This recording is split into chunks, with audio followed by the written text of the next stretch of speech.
guys, this week's video I'm going to talk a little bit about what to do in the event that you go traveling with your baby or toddler overseas. Different time zones, you experience jet lag, what to do when your baby or child won't sleep, and how to manage that. So I actually have been asked this question probably 2-3 times in the last month from my own clients, sending me SOSs from overseas asking me what to do. And one of them actually messaged me recommending that I do a video or podcast on this exact topic because when they were overseas, they just needed that advice instantly. So I thought I'd do a video, I'd take her advice, I'd do a video, and hopefully this information can help anyone in that situation. So look, my first piece of advice when traveling with children of all ages is to survive. Do whatever you've got to do to get through it. Because remember, my motto with everything is fixable. So what you want, first tip here is to ensure that when you are on the plane, particularly going overseas, is to encourage your child or baby or toddler to feed or have a dummy or something on takeoff and landing, because they just can't control the pressure of their ears in those situations. So whether you're breastfeeding, bottle feeding, or you've got a toddler that has a dummy or sucks on something in that stage, that's probably my first tip. And that's even before you've left the country. So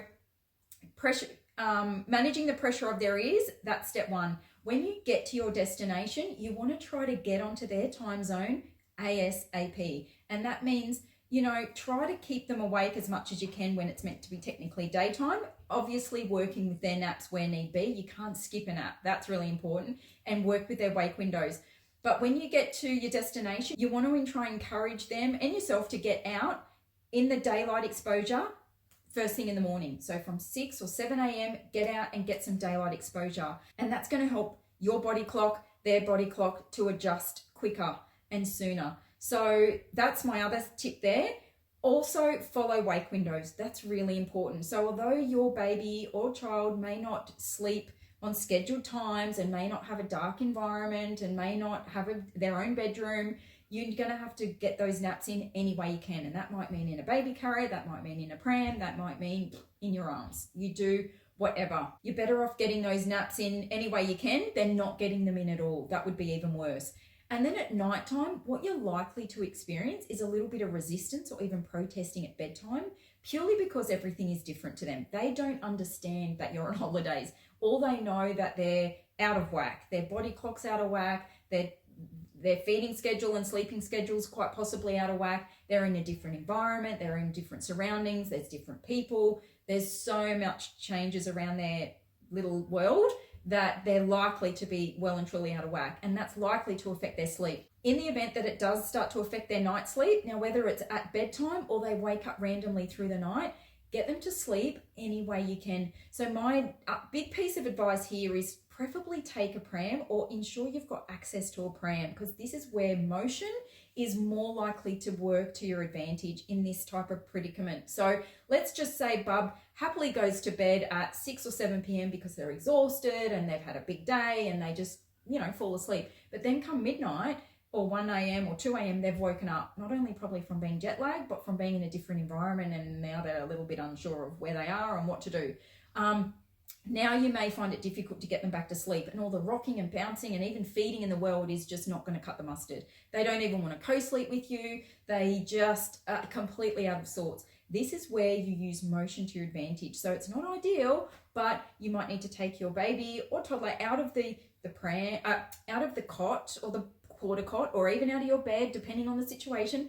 Pop them in a pram, strap them in, give them their lovey, pop some white noise on, some things that are familiar to them, the white noise, the comforter, and make sure they can't really see you. You may even want to cover the hood over. Even though it might be midnight, you want to cover it over and use that motion. Now, you don't want to be going for a walk at midnight, but in the house or in the apartment or in the Airbnb or wherever you're staying, and it might not have the space in the bedroom. You may need to do it in the living room. And again, it's not ideal, but you don't want to be up for hours and hours with your baby through the night because they're out of whack. You really want to encourage them to try and get back to sleep as quickly as possible. And the only way you're going to be able to do that is by using motion.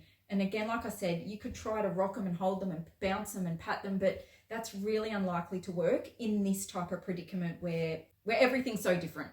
So use motion to your advantage. And when they're asleep, then it's up to you if you transfer them back into their own sleep space or you leave them. Again, it's not ideal to leave them in a pram for a long period of time, but choose your battles. You know, when they stir and wake, that might be your opportunity at that point to either transfer them and get them in a more comfortable position, or you could try and push them again to get them back over the line.